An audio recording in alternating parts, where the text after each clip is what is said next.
Lisa, let's talk about Meaher State Park. That is in Mobile, or on Spanish Fort, as they call it. Geographically, where is that park located? If you're coming from Mobile, the causeway is, I believe, a couple of miles long, and as soon as you get off of the causeway, you would turn left to go, I guess, the back way for Spanish Fort, and it sits right on the delta. Mm-hmm. If you see the battleship, you know you're close to it? Yes, yeah, probably a couple of miles down the road on the left-hand side. Mm-hmm. And is that an old park? As far as the history is concerned, I know that the park land was donated by a private family. How many years ago, I'd have to see. It also is connected to RV'ers Delta, which used to be part of the Meaher State Park, and now it runs independently through the Department of Conservation. So Meaher is, it's not a large park, and I mean, it basically centers around people coming through the I-10 corridor that are passing through, staying someplace else. We've got a lot of people that come through that are doing work in Mobile. So we have a tendency to have long-term guests that stay as well. There's only so many sites for long-term, and then the remainder of them we're going to use for people that just are passing through, you know, going from one place to the next. And we have 61 campsites that are there, and 10 of them are primitive. The primitive do have electrical and water on them, so they're not too primitive. They just don't, it's just for anybody that wants to put a tent down. And all of the sites are 50 amp, and they all, same thing, they all have all the water and the sewer on the actual site themselves. Very good. Now they have, you mentioned something that was important, and that was the length of stay. How long can you actually stay at any park? Even the, you know, I would assume the rule is the same for all? The rule is the same for all. During the months from April until November 1st is actually a 2-week minimum, 2-week max per site. So if you decide that you want to stay for a month during the summertime, then you actually have to change sites. So you can stay for 2 weeks, and even if you have to move to the one next door, then you have to move every 2 weeks, because it's not an RV park, and we're not trying to encourage that. There are some monthly sites. We do have camp hosts, and we do have volunteers that actually stay long term, and they have a commitment they need to make to us for 32 hours a week, which allows them to have a free campsite and remain on the same site. And only certain parks have so many of those that are assigned to each park. Depends on what the needs are. Is there a storage facility at that park at Meaher? Yes, we have storage at most. I believe all of our state parks are going to have storage except for the smaller ones. So Meaher, with the fact that it's in an area where there's so much through traffic, we do have quite, and it's also right outside of a large city. So that's where we get a lot of people that'll come and go from Mobile to the park, even though it's very close. So we have storage areas that are covered and uncovered. Do you have any facilities at Meaher that are run by private vendors that work within or outside of the park, but very close to it? Not for Meaher. Meaher's small enough where basically it's focused around just the camping and the fishing. So that park is one of those where it's unique to where you can rely on the city of Spanish Fort and Mobile to be the entertainment.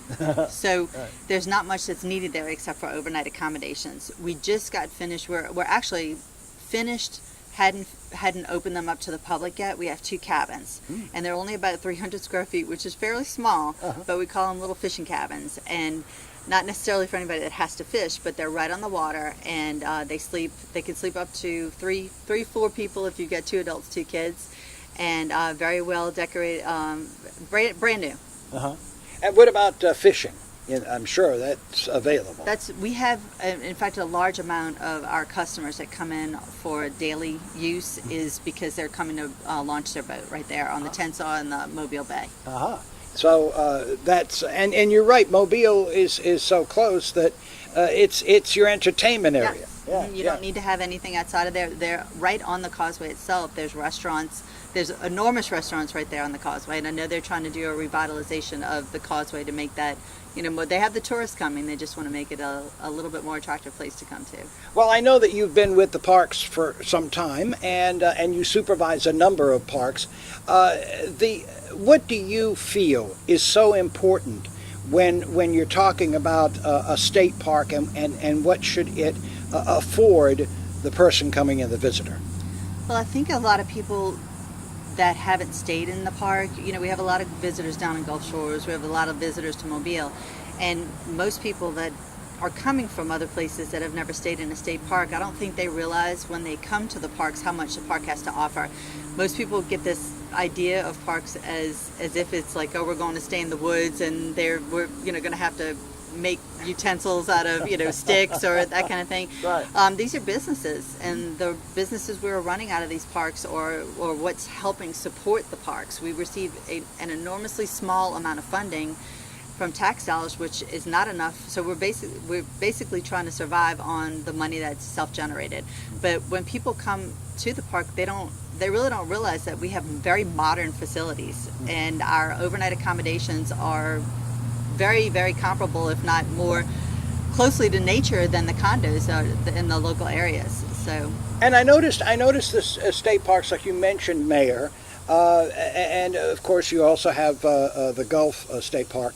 The different cabins are kind of important. I bet you'd like to have a lot more of them, but finances just don't allow that.